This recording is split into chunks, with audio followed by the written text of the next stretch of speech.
Mr. Anpasakan, our Commissioner in Goa, Mr. Deepak Bandekar, TTAG President, Mr. Savio Masayas, Mr. Lalit Saraswat, CII President, our Commissioner in Customs, Mr. Manohar, Mr. Bandare, our Additional Commissioner Mr. Sinha, all the commissioners from the income tax, officers from the central services as well as our local state, ladies and gentlemen.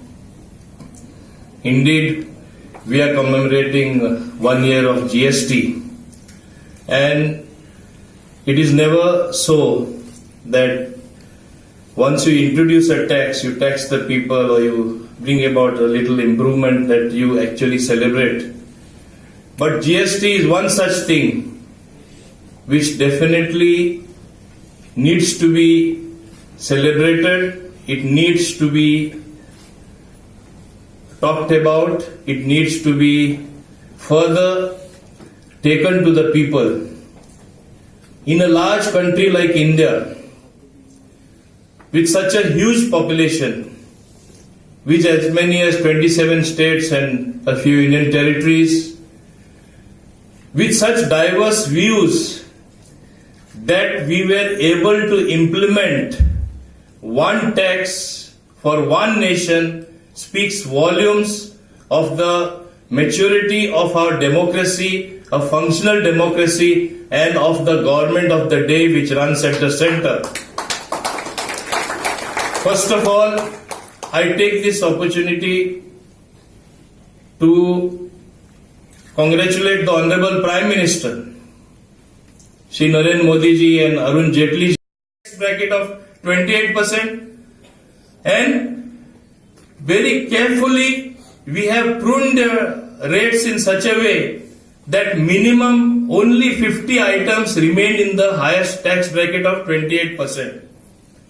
And it pains me as a minister from Goa that being a tourism state, that rooms above 7,500 are taxed at 28%. Savio Masayas did make a grievance, and it's a grievance of not only Goa, of the entire hotel industry. Yes, this should have been a flat 18%.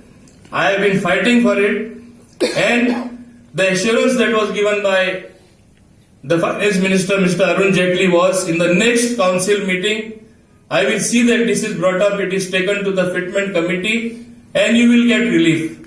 But unfortunately, because of his illness, he did not attend any of the next 2 or 3 meetings. I expect this to happen in the near future. I want to mention to you, because I will keep fighting, I will make it happen. Because I don't want to take credit and dwell into those issues which I have taken up and I was successful, even though it concerned both about Goa as well as about issues which concern the whole country. Because this is something which is genuine. It is required. Because today, when Goa is the most sought after destination, we compete with one of the best destinations in the world. And we should be competitive in every sense. We should have those particular rates taking the practicality in practical issues into consideration. And that is what is going to happen ultimately in the GST Council. Like in the next GST Council, many people expect, petroleum products all should come. It's easy to say. We have to also look at our revenues. When I talk of petroleum products, political party. It is perhaps the destiny of our great country that we have a great leader like Narendra Modi ji, who is capable of taking such decision. And today, when we look at the impatience in our youth, today when we look at the impatience in the citizens of the country, they want things not only delivered, they want things delivered fast. And when will people feel that things are happening? when the quality of the life improves of a citizen, when the same thing what is available in the most developed country is available here, when will your quality of life improve? When your infrastructure improves. When will your infrastructure improves? When you have money for development. When will you have money for development? When your tax base broadens.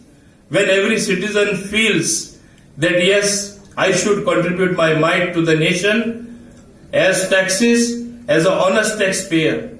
I think the premium is on honesty. This system rewards honesty. And the government also, if you see the way the tax slabs have been formulated, it is to reward the honest taxpayer.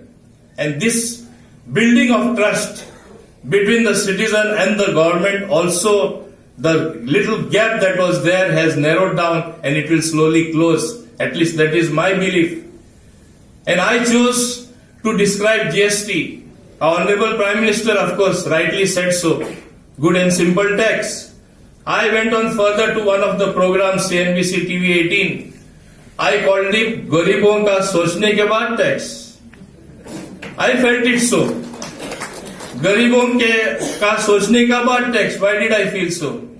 Because your food grains are out of the net of tax. Your most essential items which every citizen needs.